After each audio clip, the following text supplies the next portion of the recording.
Let's get ready for a drag show. How many times have I said that? I know. Huh? Yeah, no. 2022 kind of like, kaboom. Like, wow, it really, my life turned upside down and I just needed a break. Don't know, is an adventure game where you solve thousands of fun puzzles and collect I need to get more setting spray before we go into vacay. I freaking love Best Fiends. It's so fun. Because I'm almost out. And I think it's safe to say that do you hear me? I just can't stop. It's just so fun. The thousands of fun puzzles and games keep you constantly entertained, and you honestly can just get lost in playing the game for hours and hours and hours, and it's just, I love it. I cannot stop. They also have these super cute characters, and the more levels that you win, the more fiends you get to collect. I usually play Best Fiends whenever I have some downtime. Mouth! So like when I'm YouTube is not sped up. Baby, you don't get me banned for good from YouTube. Really, they're so Best Fiends. Freaking weird about shit. Really? Watch your mouth. Just going off. I mean, you really can play Best See, I do it too. And then I get warnings. I've been playing for quite some time now. And it never gets old because the puzzles are constantly new and challenging. Let me tell you what level I'm on. It's ridiculous. Apparently they like going after new YouTubers because I've heard her cuss. 486. And I'm just like, really? I've obviously put some time into this game. I think that's safe to say. I'm telling you, babe, it's real fun. What? I'm going to play it right now if I don't put this down. Hold on. Download the game for free using my link below to get $5 worth of gold and energy for free if you beat level 5. I'm on 1,400 and what? I think you can beat level 5. And remember, it's just like Friends, it's healthy. But without the R. Best Fiends. A big thank you to Best Fiends for partnering with me on today's episode. Let's get to today's story. I'm like extra hyper just because, I don't know, I'm just excited to be here. If you're ever curious to know what I'm using, I will list it down in the description box down below. Okay, but other than that, let's get into today's story. So, today's story takes place in a little town in Missouri called Independence. Yes, it's called Independence, which I guess is like an adorable little neighborhood just east of Kansas City. And back in the 1940s, Independence had around 16,000 people living there. And then in the 50s and 60s, they saw like a big boom. It was like growing a lot. And it went from 62,000 people to then like 110,000 people by the 1970s. Our story takes place in 1960 in this growing town of Independence. So in this town, there lived a girl named Sharon.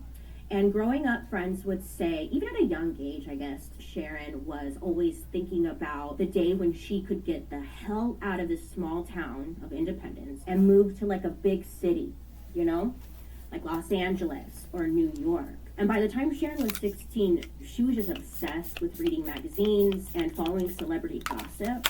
It was just also glamorous to her. She just wanted a life outside of this small town, as many do.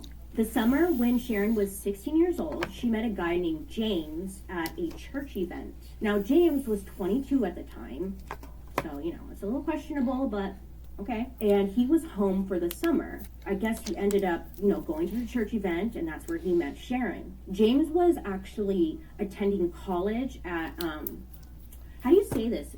Birmingham? I don't even forget. Birmingham. Brigham. James was a college student at Brigham Young University, and he was also studying, or he was an engineering student. I thought she was talking about Birmingham. Like, you know, smart. Engineering student, wow. He also grew up in Independence, but he was able to break out of the small town and move to Provo, Utah. Sharon found this to be very exciting. Someone who actually broke out of the small town and like moved on to do bigger things. She was like, oh my God, do me now. She was infatuated with him. And honestly, James seemed to be infatuated with Sharon as well. Isn't this cute? This is a side note. I just want to say thank you to my friend Jill. She got this little neon sign for me for my birthday, Christmas. It was very nice of her. That's so thoughtful. Thank you, Jill. It's just cute. So the two ended up having a summer of love, smooching and stuff. But as soon as summer ended, it was time for James to go back to school. He does have to go back to school. Now, he promised Sharon that he would like write her as often as he could while he was away, which he did. Like, he held on to that promise. Now, Sharon would always get excited to see a letter from James, but not long after going back to school, James gets a letter in the mail from Sharon, and in this letter, she's telling him that she's pregnant.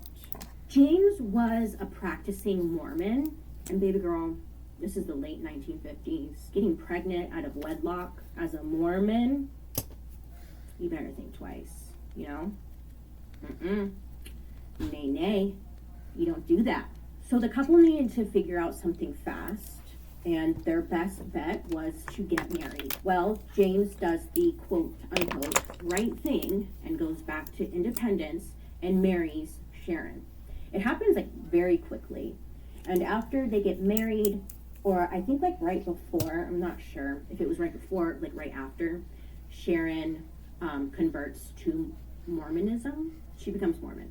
After the wedding, they both moved back to Provo, Utah, so James could finish school. So Sharon's excited because she gets out of Independence. That's like everything she wants. Well, not long after moving to Provo, Utah, Sharon ends up having a miscarriage and loses the baby. There are many who have speculated if she was really pregnant or not, but who knows? The two would end up having a baby together in 1957, and they would have a daughter. Well, I guess married life, school, being a parent, it was just all becoming too much for James, and he decides it would be best if he just drops out of school.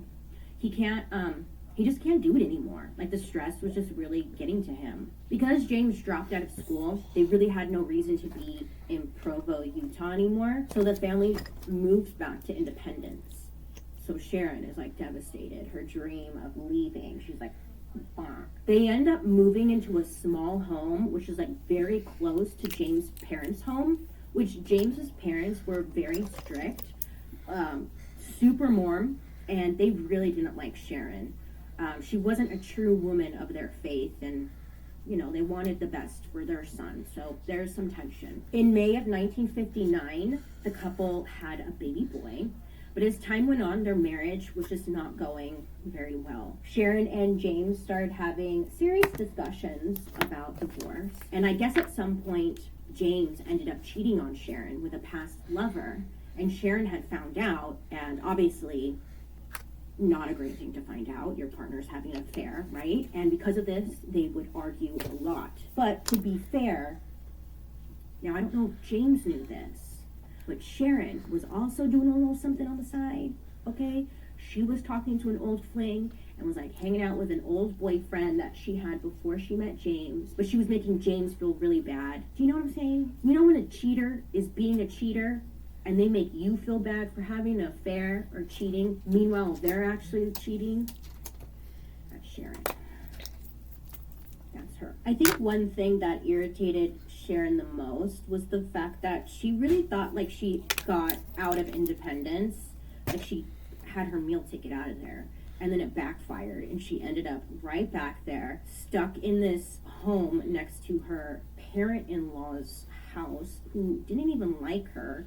I mean, it's just not an ideal situation to be in. Money within the relationship was tight, and this isn't like the life Sharon imagined for herself. She wanted somebody who was financially stable, and again, she wanted to move out of town. Sharon told James that she would be happy to get a divorce only if she got custody of their 2 children, got the house, and also got $1,000 cash. The cash was to help financially until she could like find a job of her own. So James is kind of, I guess he's unsure of what the right thing to do is, so he goes to his parents and he tells them what's going on, and he's looking for some kind of advice, right? Well, his parents told James that divorce wouldn't be an option, and that the two needed to work it out. They needed to fix the marriage, because most of all, if divorce is just really not okay within their belief system.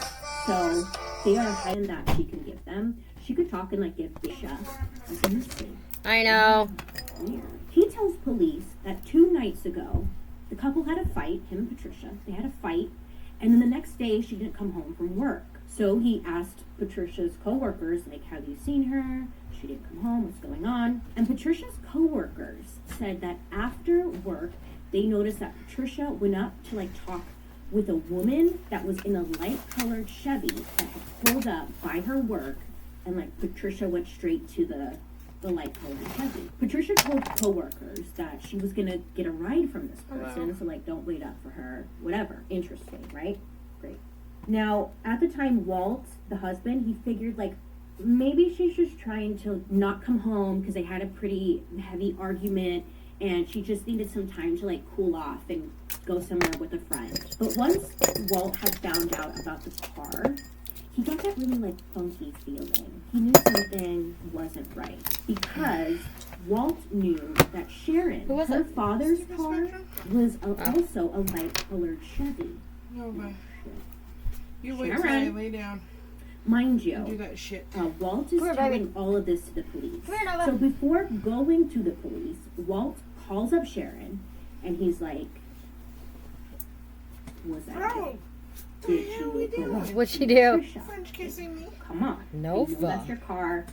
What the hell's Not going into on?" that Now stuff. Sharon confesses to With Walt a dog. that yes, You're not into it was furries? her. And she said that Uh-uh. she told Patricia good. that her sister, What if I was a furry? Sharon's sister, Well, was I'm having an sorry. affair with I have to Walt, draw the line. and that she thought Patricia. Isn't that what you said when you found out I was about a little? this affair. Side note: Sharon doesn't have a sister, A lot more so open she's to that being than that a furry. bitch. Like, my Are you friend sure?